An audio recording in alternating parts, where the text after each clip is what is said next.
Hello दोस्तों, नमस्कार। जो आपने डिमांड रखी थी क्लोज टेस्ट के वीडियोस की, तो क्लोज टेस्ट अब हम शुरू करेंगे।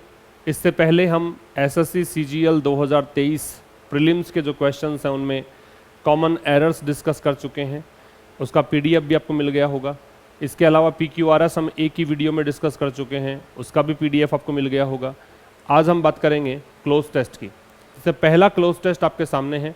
वही प्रोसेस आपको दोहराना है कॉम्प्रिहेंशन करने का, कि आपको एक बार मैं साइड हट जाता हूँ, पहले आप इसका स्क्रीनशॉट लेकर या वीडियो को पॉज करके खुद से करने की कोशिश करेंगे। उसके बाद हम चर्चा करेंगे कि कैसे इसको करना है।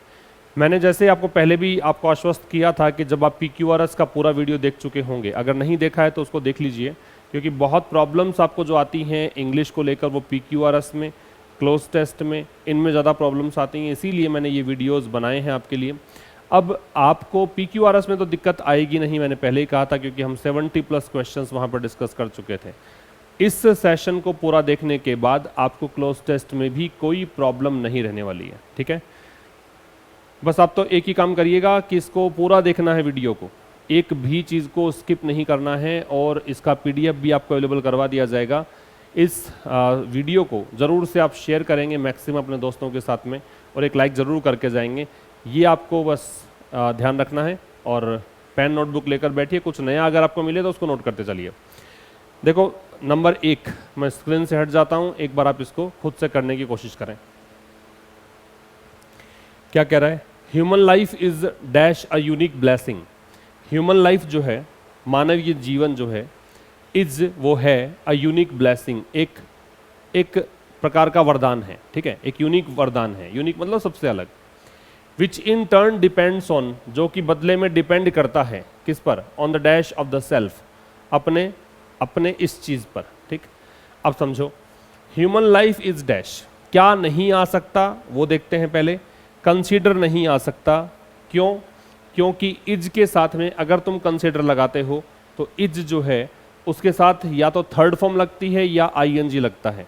अगर एक्टिव वॉइस होता है तो आईएनजी लगता है, अगर पैसिव होता है तो वर्ब की थर्ड फॉर्म लगानी होती है। यहाँ तो खैर फर्स्ट फॉर्म है तो ये लगेगा नहीं। Human life is to consider, human life को कंसीडर करना है। अगर मैं टू कंसीडर लगाता हूँ, इसका मतलब ह्यूमन लाइफ जो है वो यहाँ पे सब्जेक्ट होगा, ठीक है। और ये फिर कंसीडर करेगा, ये फिर विचार करेगा, या फिर ये मानेगा, ऐसा मतलब है। तो इसको भी काट दीजिए। बचे हुए दो ऑप्शंस वही बच जाते हैं कि इज के साथ, इज जो बी का रूप है, इसके साथ या तो आईएनजी लगेगा या थर्ड फॉर्म बताया मैंने आपको। तो ये दो ऑप्शन बचते हैं, कंसीडर्ड आएगा कि कंसीडरिंग आएगा। अगर मैं इसको इज कंसीडरिंग करता हूं तो फिर से वही प्रॉब्लम है कि ये सब्जेक्ट बन जाएगा, जबकि ये सब्जेक्ट है नहीं। इसका मतलब ये भी काट दो। आपका ऑप्शन बच गया कंसीडर्ड। क्या कहना चाहता है कि मानवीय जीवन को, इज कंसीडर्ड है तो पैसिव है, इसको माना जाता है एक यूनिक ब्लेसिंग, ठीक है। मानव जीवन जो है उसको माना जाता है एक यूनिक ब्लेसिंग, जो कि विच इन टर्न बदले में डिपेंड करता है on the dash of the self. देखो क्या आएगा, यहां द लगा रखा है, द के बाद चाहिए आपको नाउन। द डिटर्मिनर होता है, डिटर्मिनर के बाद आपको क्या चाहिए? नाउन चाहिए। नाउन चाहिए तो ऑप्शन देखो, अवेयर हट जाएगा, अवेयर नाउन नहीं है, ठीक है। अवेयरनेस नाउन होता है। फिर नॉन हट जाएगा, नॉन क्रिया है, ठीक है। बचे दो, विटनेस या अवेयरनेस। तो ये जो चीज़ है वो डिपेंड करती है किस पर, कि अपने मतलब मानव जीवन का मतलब क्या है वो समझा रखा है। तो मानव जीवन को कंसीडर किया जाता है यूनिक ब्लेसिंग, जो कि बदले में डिपेंड करती है किस बात पर? सेल्फ के इस चीज़ पर। विटनेस होता है वो एक सबूत, एक प्रकार का विटनेस, पता ही है, गवाह को बोलते हैं, सबूत को बोलते हैं। विटनेस का एक्सपीरियंस करना भी होता है, क्रिया के रूप में ले, लेकिन हमें तो चाहिए नाउन द के बाद में, ठीक है। यहाँ सही बैठेगा अवेयरनेस, इसको भी काट दीजिए। अवेयरनेस, अवेयरनेस का मतलब जागृति, अवेयरनेस का मतलब उस चीज़ का एहसास, उस चीज़ का मतलब क्या कहें, उस चीज़ का सचेतता जिसको कह सकते हैं, ठीक है। तो which in turn depends on the dash of the self. अब मानव जीवन डिपेंड किस पर करता है? कि मानव जीवन में खुद के प्रति अवेयरनेस, आप जो सेल्फ हैं, आप जो हैं, खुद जो है उसकी अवेयरनेस होनी चाहिए, ये कहना चाहता है। आगे क्या है? तो ये दो ऑप्शंस, दो आंसर्स आगे। आगे कह रहा है he who is not aware of the self, जो व्यक्ति अवेयर नहीं है। अब देखो यहाँ अवेयर आ गया, क्योंकि यहाँ तो इज के बाद अवेयर आ सकता है, ये तो एडजेक्टिव है, लेकिन यहाँ तो द था तो आपको नाउन चाहिए था। इससे भी आपको एक लिंक मिल रहा है कि अवेयरनेस आना चाहिए था। तो वो व्यक्ति जो कि अवेयर नहीं है अपने बारे में, कैन नीदर हैव पीस, ना तो उसको शांति मिल सकती है, nor can he foster peaceful coexistence. Coexistence का मतलब होता है साथ में अस्तित्व, और ना ही उसका कोई मतलब एक शांतिपूर्वक एक शांत अस्तित्व हो सकता है किसी और बीइंग के साथ में। फोस्टर का मतलब होता है नरिश करना, पोषण करना, ठीक है, तो ना ही वो इस चीज को नर्चर कर सकता है। We have to link our soul, हमें हमारी जो आत्मा है उसको जोड़ना होता है परमात्मा के साथ, भगवान के साथ। And body with the physical world, और हमारा शरीर जो है वो जोड़ना होता है भौतिक दुनिया के साथ, ताकि हम क्या कर सकें, सब्सटेंस। सब्सटेंस वैसे तो एक पदार्थ को बोलते हैं, सब्सटेंस वैसे एक प्रकार की जो इंपॉर्टेंस है उसको बोलते हैं। यहाँ पे सब्सटेंस का मतलब अगर जीवन यापन करना है, लीड करना है दुनिया में, तो इसके लिए जोड़ना पड़ता है, ये मतलब है। खैर, इससे कोई मतलब नहीं था। यहाँ पे 2 आंसर्स हमारे आ चुके हैं। अब आइए तीसरे क्वेश्चन पर। Dash the formless God. Formless God का मतलब वो भगवान जो आकारहीन है, जिसका कोई आकार नहीं है। इज इनविजिबल, वो अदृश्य है, वो दिखता नहीं है। टू द नेकेड आई, नग्न आंखों से वो दिखेगा नहीं। आवर माइंड ऑफन वंडर्स, हमारा जो दिमाग है, हमारा जो मन है, वो अक्सर भटकता है। वेर एवर इट गोज, जहां कहीं भी ये जाता है, भटकता रहता है। फिर समझिए,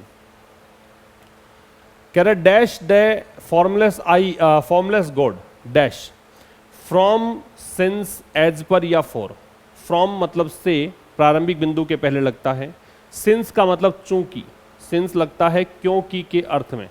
एज पर का मतलब के अनुसार, और फॉर समय से पहले या उद्देश्य, पर्पस के लिए लगता है, पता होगा आपको। तो सिंस लगेगा यहां पे, क्यों? Since the formless God is invisible to naked eye, चूंकि आकारहीन जो ईश्वर है वो आंखों से तो दिखता नहीं है। हमारा माइंड वहां वहां अक्सर भटकता है जहां कहीं आंखें जाती है। जहां कहीं भी आंखें जाएंगी वहीं हमारा दिमाग भटकेगा, ये इसका मतलब है। तो ये एक कारण बता रखा है कि चूंकि ऐसा है इसलिए ऐसा है। चूंकि, क्योंकि, इस अर्थ में बताना था, आपको लेना है सिंस। ठीक है, आगे देखो। Dash we are unable to develop any love for the divine. हम लोग असमर्थ है कि हम डिवाइन के प्रति, जो दिव्य ताकत है, मतलब ईश्वर है, उसके प्रति कोई भी प्रेम डेवलप कर पाने में असमर्थ है। अब देखो, अब यहाँ पे जो बातें हुई है उसके अकॉर्डिंग देखो। एज ए रिएक्शन का मतलब प्रतिक्रिया स्वरूप, कि आपने कोई एक्शन किया उसका फिर रिएक्शन है। कोजिंग का मतलब, कोजिंग तब लगता जब ये सेंटेंस पूरा नहीं होता, ठीक है। कोजिंग बीच में लगाओगे, सेंटेंस तो यहाँ पे स्टार्ट हो रहा है, स्टार्ट में कोजिंग बैठेगा नहीं। कोजिंग लग सकता है प्रेजेंट पार्टिसिपल के रूप में, नहीं क्या? कोजिंग जो है या तो प्रेजेंट पार्टिसिपल लग सकता है कि शुरुआत में तो नहीं लगेगा, या फिर लग सकता है ये क्रिया के रूप में कि हेल्पिंग वर्ब इससे पहले होती। दोनों ही काम नहीं है ना, तो ये कोई सिमल्टेनियस एक्शंस को डिनोट कर रहा है कि 2 काम साथ में हो रहे हो, उसके लिए लग रहा हो कोजिंग, ऐसा करते हुए, ऐसा कारण बनते हुए। या फिर ना ही ये कोई is am are was were कोई क्रिया भी नहीं है कि आई एन जी लगाएं तो उसको काट दो। एज ए रीजन का मतलब हो गया एक कारण के रूप में, और एज ए रिजल्ट का मतलब हो गया परिणाम स्वरूप। तो जो ऊपर आपको कारण बताया है उसका परिणाम है, ठीक है। जो आकारहीन ईश्वर है वो दिखता नहीं है आंखों से, इसलिए हमारा माइंड अक्सर भटकता है जहां कहीं ये जाता है, ठीक है। इसी कारण से, इसी के परिणाम स्वरूप हम लोग भगवान के प्रति कोई प्रेम डेवलप नहीं कर पाते हैं। यही कारण है, इसी के परिणाम स्वरूप, एज ए रिजल्ट, ठीक है। इसके बाद कह रहा है and religion like the white light of heavens, और जो धर्म है जैसे कि स्वर्ग की जो एक श्वेत प्रकाश होता है ना। एंड रिलीजन और धर्म like the white light of heavens, किस तरह से? जैसे कि वाइट लाइट होती है हेवंस की, उस तरह से। Dash multi coloured fragmentations. देखो, रिलीजन यहाँ पे सब्जेक्ट है, इसकी वर्ब चाहिए, तो आप देखो ये तो नहीं लगा सकते क्या? And religion like the white light of heavens, religion जो है किसकी तरह? वाइट लाइट ऑफ हेवंस की तरह। डैश मल्टी कलर्ड फ्रेगमेंटेशंस, फ्रेगमेंटेशन क्या होता है? टुकड़ों में तोड़ना। फ्रेगमेंट होता है पीस, स्क्रैप, है ना, टुकड़े होते हैं। By the prisms of man and loses it's gravity. थोड़ा सा ये लेख जो है ना, ये आर्टिकल जो दे रखा है आपको, जो क्लोज टेस्ट दे रखा है, ये स्पिरिचुअलिटी पर आधारित एक आर्टिकल है। आपको तो बस आपके काम हो जाए कि ग्रामर से, वोकैबलरी से, कॉम्प्रिहेंशन से, जैसे भी करके आपके ब्लैंक्स फिल हो जाए, इतना ही काम करें। बाकी इसके अंदर थोड़ी सी लैंग्वेज का लिस्ट है, तो वो समझ में आएगा थोड़ा सा मुश्किल से। And religion like the white light, और जो रिलीजन है किसकी तरह? वाइट लाइट ऑफ हेवंस की तरह डैश मल्टी कलर्ड फ्रेगमेंटेशंस। तो क्या कर दिया, ये सिंगुलर है, सिंगुलर है तो देखो प्लूरल वर्ब को हटा दो, ये दोनों ही प्लूरल वर्ब है, ये भी प्लूरल है फर्स्ट फॉर्म, ये प्लूरल है फर्स्ट फॉर्म, ये दोनों बसती है सिंगुलर। ब्रेक टू से कोई अर्थ निकलेगा नहीं, ब्रेक इनटू का टुकड़ों में तोड़ना है, ठीक है, तो इसलिए ये वाला ऑप्शन आएगा, ये कट जाएगा, ठीक है, सिंगुलर है इसलिए। हेवंस को देखकर मत कर लेना, हेवंस वैसे स्वर्ग के लिए दे रखा है लेकिन ये सब्जेक्ट नहीं है इसका। धर्म जो कि हेवंस की वाइट लाइट की तरह ब्रेक्स इनटू मल्टी कलर फ्रेगमेंटेशंस, वो टूटा हुआ है मल्टी कलर फ्रेगमेंटेशंस में, मतलब वो टूट जाता है, ब्रेक का तोड़ना भी होता है, टूटना भी होता है, तो ये अलग अलग टुकड़ों में टूट जाता है, किसके द्वारा, जिस प्रकार से इंसान इसको देखता है और वो अपना जो ग्रेविटी है, अपना जो कह सकते हो गुरुत्वाकर्षण है, वो खो देता है। आगे भी इसके अंदर था कुछ, लेकिन उससे कोई लिंक इसका बैठ नहीं रहा था, तो मैंने ये क्लोज टेस्ट जो है वो यहीं तक लिया है। ये 5 क्वेश्चंस आपसे पूछे गए थे, ये आपके आंसर्स होंगे, राइट। क्लोज टेस्ट नंबर 2 पे आएंगे, एक बार खुद से करके देखिए ये 2 क्वेश्चंस। देखो, the sun is the star, सूर्य जो है वो एक तारा है, at the centre of dash solar system, किसके केंद्र में है, सूर्य एक तारा है सोलर सिस्टम के सेंटर में, सोलर सिस्टम के केंद्र में। अब सोलर सिस्टम के लिए क्या लगाओगे, सोलर सिस्टम के लिए ए तो लगा नहीं सकते, ए तो तब लगाओ जब संख्या और भी है। अब जो सोलर सिस्टम है वो एक से अधिक तो है नहीं कि आप ए लगा के ये बताना चाहो बहुतों में से कोई एक है, इंडेफिनेट है। ह्यूज लगाओगे तो ह्यूज से बैठेगा नहीं, ऑफ ह्यूज सोलर सिस्टम कि विशाल सोलर सिस्टम का पार्ट है। आर्टिकल तो लगाना पड़ेगा आपको इससे पहले, उससे पहले तो आप ह्यूज वैसे भी नहीं लगा सकते। टिपिकल एक प्रकार का काइंड उस अर्थ में आता है, तो क्या आ जाएगा, the sun is the star, सूर्य जो है वो एक तारा है, at the centre of the solar system, the solar system जो अपने आप में यूनिक है, सोलर सिस्टम के केंद्र में एक तारा है सूर्य। It is a nearly perfect ball of hot plasma. अब ये जो है इट किसके लिए आ रहा है, सूर्य के लिए। ये नियरली परफेक्ट बॉल, ये एक लगभग परफेक्ट बॉल है हॉट प्लाज्मा की, मतलब एक गर्म बॉल से तुलना की गई है कि ये एक गर्म हॉट प्लाज्मा की बॉल है। द सन हैज इंस्पायर्ड अस, सूर्य ने हमें प्रेरित किया है, सिंस एंशियंट टाइम्स, प्राचीन काल से ही। It is central to mythology, जो पौराणिक कथाएं हैं वो भी, मतलब पौराणिक कथाओं में आप सूर्य का जिक्र सुनते हैं, है ना, वो भी, इसका भी ये थीम है, केंद्रीय थीम है। एंड रिलीजन और धर्म जो भी हैं उनके अंदर भी हम सूर्य की चर्चा सुनते हैं। In dash around the world, in dash around the world क्या आना चाहिए, it is central to mythology, ये पौराणिक कथाएं हैं उसका एक सेंटर में रहने वाला एक विषय है। सूर्य के बारे में आप पौराणिक कथाओं में, रिलीजन में बहुत सुनोगे, सूर्य भगवान माना जाता है हिंदू धर्म में, तो ठीक है। इन dash around the world, in processes, types, scenes, cultures, क्या आएगा, प्रोसेसेस मतलब तरीके, ठीक है, प्रोसेस कोई भी काम करने का तरीका, टाइप्स मतलब काइंड्स, सॉर्ट्स, प्रकार, सीन्स मतलब दृश्य, कल्चर्स का मतलब संस्कृतियां। किसकी बात करी है, माइथोलॉजी की। किसकी बात की है, रिलीजन की। इनसे मिलता जुलता वर्ड कौन सा है, कल्चर्स, इसलिए यहाँ पे कल्चर्स, संस्कृतियां जो हमारी हैं। तो it is central to mythology and religion in cultures around the world, पूरे विश्व भर में जो संस्कृतियां हैं, जो कल्चर्स हैं, उनमें धर्म और माइथोलॉजी में ये जो विषय है सूर्य, ये सेंटर में रहता है, ये कहना चाहता है। तो 2 के ऑप्शन आगे आंसर आ गए, यहाँ द आएगा, यहाँ कल्चर्स आएगा, ठीक है। आगे देखिए, खुद करके देखें पहले, थर्ड है इसमें, इट कीप्स, पूरा सूर्य के बारे में ही है। तो सूर्य जो है वो हमारे प्लेनेट को वार्म रखता है, गर्म रखता है, for living things to grow, ताकि जो भी सजीव चीजें हैं वो ग्रो कर सकें। भी पेड़ पौधे भी सूर्य है, इसी कारण से ग्रो होते हैं, है ना। इट गिव्स अस लाइट, ये हमें प्रकाश देता है, सो वी कैन सी, ताकि हम देख सकें। इट इज बाई फार मतलब सो फार, ये अब तक the most important dash of energy for life on earth, ये अभी तक सबसे महत्वपूर्ण है, किसका, एनर्जी का। किसके लिए, पृथ्वी पर जीवन के लिए। क्या है एनर्जी का, क्या है एनर्जी का, जेस्चर लिखोगे तो हाव भाव हो जाएगा। जेस्चर का मतलब होता है एक्सप्रेशन, हाव भाव। भाई क्लोज टेस्ट में आपको दिए गए चारों ऑप्शन के मीनिंग तो आने ही चाहिए। दूसरा काम आपको ग्रामर से भी समझना पड़ता है। तीसरा काम आप ट्रांसलेशन भी कर लें अगर हिंदी माध्यम से हैं तो। इंग्लिश मीडियम से है तो आप गो थ्रू करते समय ही आपको समझना होता है कि कैसे करोगे। सिंबल का मतलब प्रतीक है, कंट्रोल का मतलब नियंत्रण है, सोर्स का मतलब स्रोत है, समझ में आ गया होगा, ऊर्जा का स्रोत है, यहां से ऊर्जा मिलती है, तो इसलिए आपका आंसर क्या आ जाएगा, 2 नंबर सोर्स। ये वो करके देखो,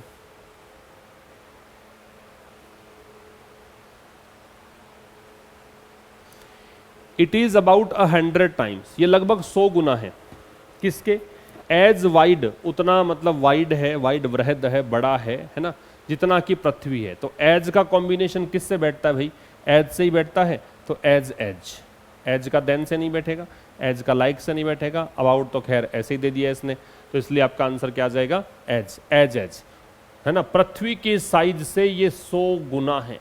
इफ देयर वर नो सन, यदि सूर्य नहीं होता, मैनी थिंग्स वुडंट अकर, तो बहुत चीजें नहीं होती, जैसे फोटोसिंथेसिस मतलब प्रकाश संश्लेषण नहीं होता, या फिर कहें कि ऑक्सीजन नहीं होती, which would have caused no dash of life, और अगर ऑक्सीजन नहीं है, प्रकाश संश्लेषण नहीं है, तो ऑक्सीजन नहीं है, प्रकाश संश्लेषण नहीं है, तो उससे क्या होता, जीवन नहीं होता। तो जीवन, which would have caused no dash of life, life का क्या नहीं होता, लाइफ की स्किल, स्किल का मतलब कुशलता, दक्षता, लाइफ का एंड नहीं होता, ये तो एंड की ही बात कर रहा है कि ये नहीं होते तो जिंदगी कहाँ होती, तो जिंदगी का एग्जिस्टेंस नहीं होता, जिंदगी का अस्तित्व नहीं होता। एग्जिस्टेंस क्या होता है, अस्तित्व। एनहांसमेंट का मतलब क्या होता है, बढ़ोतरी, एनहांसमेंट बढ़ाने की प्रोसेस। ये आपका क्लोज टेस्ट नंबर 2 हुआ, ठीक है। आइए नंबर 3 में करके देखिए। आपने देखा पहला एक एक थीम पर आधारित क्लोज टेस्ट आपसे पूछे गए हैं। एक क्लोज टेस्ट आपसे पूछा गया किसके बारे में, जो स्पिरिचुअलिटी के बारे में, एक पूछा गया सन के बारे में, अब तीसरा आता है ग्लोबल वार्मिंग के बारे में। Global warming is one of the biggest environmental dash facing the world today. Global warming जो है वो सबसे बड़ी जो पर्यावरण के ये चीज़ें हैं जो विश्व आज जूझ रहा है, फेस कर रहा है, उनमें से एक है। आपको एक बात समझ में आनी चाहिए कि वन ऑफ द दे रखा होता है तो आगे नाउन आती है प्लूरल, नाउन प्लूरल आती है, तो देखिए यहाँ पे सारी की सारी नाउन्स हैं वो प्लूरल है, चैलेंजेस, बेनिफिट्स, अपॉर्चुनिटीज। अब ग्लोबल वार्मिंग अपॉर्चुनिटी है क्या, ग्लोबल वार्मिंग कोई अवसर तो है नहीं, अपॉर्चुनिटी तो हम पॉजिटिव चीज़ के लिए बोलते हैं, क्या ये बेनिफिट है क्या, नहीं। कॉन्सिक्वेंस, दुष्परिणाम होता है खैर, लेकिन यहाँ पे फेस करना, फेस किसको करोगे आप, फेस करोगे चैलेंजेस को, चुनौतियों को। तो ग्लोबल वार्मिंग जो है वो जो सबसे बड़ी एनवायरमेंटल चैलेंजेस हैं जो आज दुनिया फेस कर रही है उनमें से एक है। बहुत सारे खतरे हैं, उनमें से एक खतरा ग्लोबल वार्मिंग है। The primary cause of global warming, जो प्राथमिक कारण है ग्लोबल वार्मिंग का, is the dash of green house gases. वो क्या है, वो है ग्रीन हाउस गैसेज का। ये ग्रीन हाउस गैसेज का क्या, तुमने साइंस में पढ़ा हो तो ग्रीन हाउस गैसेज का क्या होता है, एमिशन होता है, उत्सर्जन होता है, इस कारण से ग्लोबल वार्मिंग बढ़ती है। एब्जॉर्प्शन का मतलब तो सोख लेना है, अगर ग्रीन हाउस गैस सोख लोगे तो समस्या ही खत्म। कंडक्शन का, कंडक्ट करने का प्रोसेस, संचालन को बोलते हैं, कंडक्ट से कंडक्शन बना रखा है इसने। और रिफ्लेक्शन का मतलब क्या होता है, रिफ्लेक्ट होने का प्रोसेस, ठीक है, परावर्तन, है ना, ये सब। तो प्राइमरी कोज क्या है, प्राथमिक कारण क्या है ग्लोबल वार्मिंग का, ग्रीन हाउस गैसेज, जैसे कि carbon dioxide green house gases है, मीथेन है वो भी ग्रीन हाउस गैस में आती है। ये एटमॉस्फेयर में एमिट होती हैं, इनका एमिशन होता है, इनका उत्सर्जन होता है, एटमॉस्फेयर में बहुत ज़्यादा मात्रा में ये गैसेज हो जाती हैं, इस कारण से ये ग्लोबल वार्मिंग होती है। आगे देखिए, these gases trap heat from the sun. ये जो गैसेज हैं ये क्या करती हैं, ये सन से हीट को ट्रैप करती हैं, जो सूर्य है उससे हीट खींचती हैं, ठीक है। Causing the earth temperature to rise, और इस कारण से पृथ्वी का टेम्परेचर क्या हो जाता है, बढ़ जाता है। The dash effects of global warming are, जो इफेक्ट्स हैं ग्लोबल वार्मिंग के वो कैसे हैं, आर वाइड स्प्रेड, वाइड मतलब व्यापक है, एक्सटेंसिव है। वाइड स्प्रेड क्या होता है, एक्सटेंसिव। जो प्रभाव हैं ग्लोबल वार्मिंग के वो वाइड स्प्रेड है, काफ़ी ज़्यादा हैं। And include more frequent and severe weather events, और इसके कारण काफ़ी बार, काफ़ी ज़्यादा और सीवियर, काफ़ी गंभीर वेदर इवेंट्स होते हैं, ठीक है। मतलब कहीं मौसम जो है अचानक से परिवर्तित होता है। राइजिंग सी लेवल, समुद्र का स्तर बढ़ जाता है। And the loss of biodiverse, जैव विविधता है वो खत्म हो जाती है, ये सब बता रखा है। तो यहाँ पे क्या आएगा, द डैश इफेक्ट्स। ये कैसे इफेक्ट्स हैं कि सीवियर वेदर इवेंट्स हो रहे हैं, है ना, फ्रीक्वेंट इवेंट्स हैं, सी लेवल बढ़ रहा है, लॉस ऑफ बायोडाइवर्सिटी है, ये कैसे हैं, क्या ये पॉजिटिव है, क्या ये न्यूट्रल असर है, क्या ये नेगेटिव है या नेग्लिजिबल। नेग्लिजिबल नेग्लिजिबल क्या होता है? ना गिनने योग्य, नगण्य टाइप, है ना। तो यहाँ पे नेगेटिव, नकारात्मक प्रभाव है ये प्रभाव कैसे हैं? आपको एडजेक्टिव चाहिए था, नकारात्मक प्रभाव है।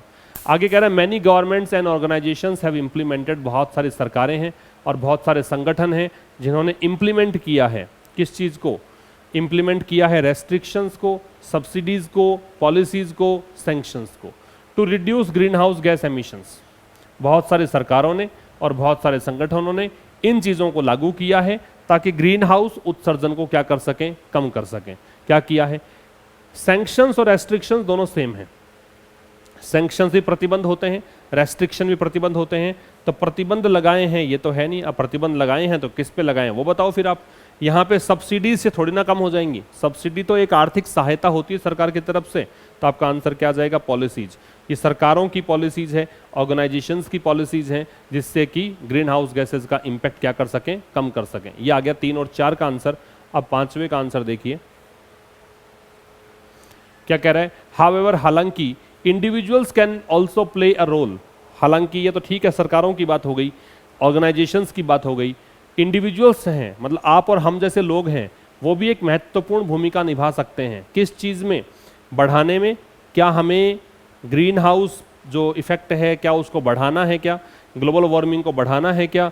तो ये एग्जासरबेटिंग का मतलब होता है वर्सन करना, बदतर करना। तो क्या हम बदतर करने के लिए बैठे हैं? इन चीज़ों को रोल निभाने की बात है ना, कि ग्लोबल वार्मिंग को हम भी कर सकते हैं। क्या करके? छोटे छोटे बदलाव करके। किसमें? अपने डेली हैबिट्स के अंदर, जैसे कि एनर्जी कंजम्पशन कम करें, कम ड्राइव भी कम करें, इनसे हम भी थोड़ा योगदान दे सकते हैं। तो किस चीज़ का योगदान है? मिटिगेट करने में। मिटिगेट क्या होता है? रिड्यूस, कम करने में। सस्टेन होता है, वो कंटिन्यू करना होता है, बनाए रखना होता है। तो आपका आंसर क्या आ जाएगा यहाँ पे? मिटिगेट करने में। ठीक है, तो हम भी अपना रोल अदा कर सकते हैं मिटिगेट करने में, रिड्यूस करने में इन चीज़ों को। ये हो गया तीसरा क्लोज टेस्ट। अब आइए नंबर 4 पे। अब देखिए एक अगला विषय है, ये लर्निंग पर आधारित है। लर्निंग अ न्यू लैंग्वेज, एक बार खुद से कर लो। Learning a new language can be challenging. एक नई भाषा जो सीखना है वो चैलेंजिंग हो सकता है, चुनौतीपूर्वक हो सकता है। But it is also dash, लेकिन ये ऐसा भी है। चैलेंजिंग है लेकिन ऐसा भी है। चैलेंजिंग है तो नेगेटिव हो गया, लेकिन ऐसा भी है तो आप पॉजिटिव वर्ड लगाओ। तो पॉजिटिव वर्ड कौन सा है? कस्टमाइज का मतलब तो होता है एडजस्टेबल, कि आप अगर एडजस्ट कर सको कोई चीज़ को किसी के आवश्यकता के अनुसार, तो उसे हम क्या कहते हैं? कस्टमाइज करना। अगर हम किसी चीज़ को एडजस्ट कर लेते हैं, किसी की आवश्यकता के अनुसार ढाल लेते हैं, तो उसको क्या बोलते हैं? एडजस्ट करना। तो ये तो आएगा नहीं। इनसिग्निफिकेंट नेगेटिव वर्ड है, महत्वहीन होता है, अनइम्पॉर्टेंट होता है, तो ये भी काट दो, ये भी नहीं आएगा यहाँ पे। फिर है रिवॉर्डिंग, ये पॉजिटिव है। पॉइंटलेस है, ये मतलब आधारहीन, कोई इसमें पॉइंट है ही नहीं, ये कह रहा है नेगेटिव है, काट दो। आपको पता है कि यहाँ पे चैलेंजिंग नेगेटिव लिया तो बट लगाया है, तो आगे पॉजिटिव आएगा, पॉजिटिव आएगा तो फिर ये आएगा रिवॉर्डिंग। तो लर्निंग जो एक भाषा को सीखना जो है वो चैलेंजिंग हो सकता है, लेकिन यह रिवॉर्डिंग भी है। ठीक है, यह रिवॉर्डिंग भी है, मतलब एक अच्छी चीज़ भी है, एक आपको एक प्रकार का पुरस्कार है। It can open up new opportunities, ये क्या कर सकता है? अगर आपने कोई भाषा सीखी है तो ये आपके लिए अवसर खोल सकता है फॉर कम्युनिकेशन, बातचीत करने के, एंड कल्चरल एक्सचेंज, और संस्कृतियों का आदान प्रदान इससे आप कर सकते हो। ठीक है, when learning a new language, जब आप कोई नई भाषा सीखते हो, इट इज़ इम्पॉर्टेंट, तो ये ज़रूरी है टू बी पेशेंट, कि आप धैर्यवान रहें, and dash yourself time to progress, और आप प्रोग्रेस करने के लिए अपने आप को क्या करो? टाइम दो। देने के लिए क्या लगाओगे? गिव। टाइम को फोर्स थोड़ी कर सकते हो, मजबूर थोड़ी कर सकते हो। रश का झपटना होता है, जल्दीबाजी करना होता है, नेग्लेक्ट का उपेक्षा करना होता है, इग्नोर करना होता है, या ओवरलुक करना होता है। तो क्या तुम टाइम की अनदेखी करके ऐसा कर सकते हो? नहीं कर सकते, तो आपका आंसर आ जाएगा गिव। बड़े आसान आसान क्लोज टेस्ट हैं। ठीक है, तो when learning a new language, जब आप कोई नई भाषा सीखते हो, it is important to be patient, तो इम्पॉर्टेंट है कि हम धैर्यवान रहें और अपने आप को टाइम दें, किसका? प्रोग्रेस का। One way to make language learning easier, एक तरीका भाषा को सीखना को आसान करना है, तो वो तरीका क्या है? ये एक तरीके की वर्ब है is, to dash to it every day, कि आप इसको क्या करो?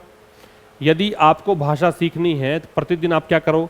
कमिट करो। कमिट के साथ टू भी लगता है, कमिट है ना, टू इट।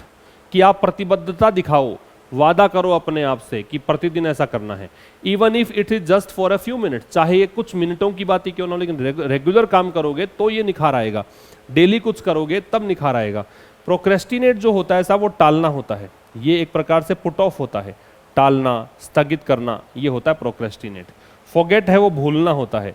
हेजिटेट है वो हिचकिचाना होता है। और कमिट का मतलब प्रतिबद्धता जाहिर करनी होती है। तो one way to make language learning easier, तो एक तरीका जो है लैंग्वेज को सीखना अगर आसान करना चाहते हो तो एक तरीका क्या है, इसके प्रति कमिटमेंट दिखाओ, है ना। फॉरगेट, इसे भूल जाओ, नेगेटिव हो गया। हिचकिचाओ, टालो चीज़ों को, ये सब नेगेटिव है। आप जब कोई चीज़ सीख रहे हो तो पॉजिटिविटी की तरफ जाइए, तो कमिट आएगा इसका आंसर। ये 2 और करके देखिए, 4 और 5। This helps in building consistency. अब इससे क्या होगा, इससे आपकी नियमितता आएगी। कंसिस्टेंसी, नियमितता, आप लगातार काम कर रहे हो, फ्यू मिनट्स ही कर रहे हो, पर डे फ्यू मिनट्स के प्रति कमिटमेंट दिखाया है, तब भी कंसिस्टेंसी आपके जिंदगी में आएगी। री इन्फोर्सेस का मतलब होता है स्ट्रेंथन करना, मजबूती देना। ये लिख लो, वर्ड इंपॉर्टेंट है, री इन्फोर्स। री इन्फोर्स का मतलब क्या होता है, कमिट करना, मतलब सॉरी, स्ट्रेंथन करना, मजबूती देना। स्ट्रेंथन कह दो, बोल्स्टर कह दो, ये सब इसके मतलब होते हैं, ठीक है। तो इससे आप जो भी सीख रहे हो उसको मजबूती मिलेगी, कंसिस्टेंसी आएगी। Practising speaking and listening is also important, मतलब बोलना और सुनना भी इम्पॉर्टेंट है, कि आप इसका भी अभ्यास करो कि भाषा को बोलो, भाषा को सुनो, ये भी इम्पॉर्टेंट है। केवल ऐसा नहीं है केवल आप लिखो और पढ़ो, पढ़ने और लिखने से ही भाषा नहीं आएगी, बोलना और सुनना भी जरूरी है। बाय इमर्सिंग योरसेल्फ, इमर्स का मतलब होता है किसी चीज में बहुत ज़्यादा डूब जाना, किसी एक एक्टिविटी में इन्वॉल्व हो जाना। तो अपने आप को अगर आप लैंग्वेज सीखने में या कल्चर में लगाते हैं, यू कैन एक्सेलरेट, तो आप गति तेज कर सकते हैं। एक्सेलरेट क्या होता है, गति तेज करना। तो आप गति तेज कर सकते हैं योर डैश, किसकी, योर डैश, किसकी गति तेज करोगे, stamina, complacency, pitch, progress. Stamina ताकत होती है, शारीरिक ताकत। तो लैंग्वेज सीखने का फिजिकल स्ट्रेंथ से कोई लेन देन नहीं है, इसको काट दो। कॉम्प्लिसेंसी जो होता है वो स्मगनेस होती है, संतुष्टि होती है। पिच बताइए आपको, एक तो क्रिकेट की पिच, मैदान जो होता है वो पिच होती है। एक अपने आवाज़ की जो क्या कह सकते हो, आवाज़ जो बढ़ाते हैं घटाते हैं उसको भी पिच बोलते हैं। प्रोग्रेस है, ये हो जाएगा प्रगति। तो ये कह रहा है कि आप अगर अपने आप को डुबो लेते हो, इन्वॉल्व कर लेते हो लैंग्वेज और कल्चर में, तो आप अपने प्रोग्रेस को क्या कर सकते हो, एक्सेलरेट, आपकी प्रगति थोड़ी तेज हो जाएगी। And gain a deeper understanding of the language, और आप किसी भाषा की डीपर अंडरस्टैंडिंग रखेंगे, बहुत गहरी समझ आपको आ जाएगी। Learning a new language is not only practical, तो एक नई लैंग्वेज को सीखना ना केवल प्रैक्टिकल है, but it is also dash, बल्कि ये ऐसा भी है, क्या है, डॉन्टिंग और इंटीमिडेटिंग। ये तो होता है डराने वाला, डॉन्टिंग और इंटीमिडेटिंग क्या होता है, डराने वाला। तो learning a new language is not only practical. अब नॉट ओनली बट ऑल्सो जो है ना, ये एक कोरिलेटिव कंजंक्शन का पेयर है। ये तब आता है जब दोनों तरफ चीज़ें मतलब समान हो। जब यहाँ पॉजिटिव बता रहा है तो आगे भी पॉजिटिव आएगा। और आपको मैंने कह दिया कि ये दोनों नेगेटिव है, क्योंकि इसका मतलब होता है डराने वाला। कोई चीज़ इंटीमिडेटिंग है, कोई चीज़ अगर डॉन्टिंग है, इसका मतलब वो चीज़ क्या है, स्केयरिंग है, वो चीज़ क्या है, फ्राइटनिंग है, ठीक है ना। डॉन्टिंग और इंटीमिडेटिंग का मतलब ये होता है, अगर कोई चीज़ डॉन्टिंग है या इंटीमिडेटिंग है तो वो चीज़ फ्राइटनिंग है, वो चीज़ मतलब क्या है, स्केयरिंग है, डराने वाली है, तो नेगेटिव है। आर्डस जो है वो होता है कठिन, डिफिकल्ट, तो ये भी नेगेटिव वर्ड हो गया। कोई चीज़ मुश्किल है तो ये नेगेटिव वर्ड है, तो क्या आ जाएगा, इंजॉयबल, ये है इंजॉय करने योग्य। तो एक नई भाषा को सीखना ना केवल प्रैक्टिकल है, बल्कि ये एक इंजॉयबल भी है, and can be a fun experience, और ये कि ये फन एक्सपीरियंस हो सकता है, मतलब इसमें आपको मज़ा आएगा, ठीक है। फन दे रखा है तो इसका मतलब इंजॉयबल है। तो ये आपका क्लोज टेस्ट नंबर हुआ 4। आइए नंबर 5 पर करके देखिए क्या कह रहा है। यू मस्ट अंडरस्टैंड, आपको समझना ही चाहिए, आपको समझना ही पड़ेगा, क्या, that people can process very little information presented orally. अगर किसी व्यक्ति को तुमने मौखिक रूप से कोई सूचना दी है तो बहुत कम उसके समझ में आएगा, है ना। अगर किसी व्यक्ति को तुमने मौखिक रूप से कुछ बताया है तो उसकी जो थिंकिंग प्रोसेस होता है बहुत ही स्लो होता है। So it is dash particularly for a teacher. तो किसी भी अध्यापक के लिए ये हो जाता है रियलाइज करना, मतलब अनुभव करना, महसूस करना, that the students have sometimes listen to 3 और 4 टीचर्स डैश यू, कि हो सकता है कि स्टूडेंट्स जो हैं वो कई बार तो तुमसे पहले 3 या 4 टीचर से वो चीज़ सुनकर आए हों।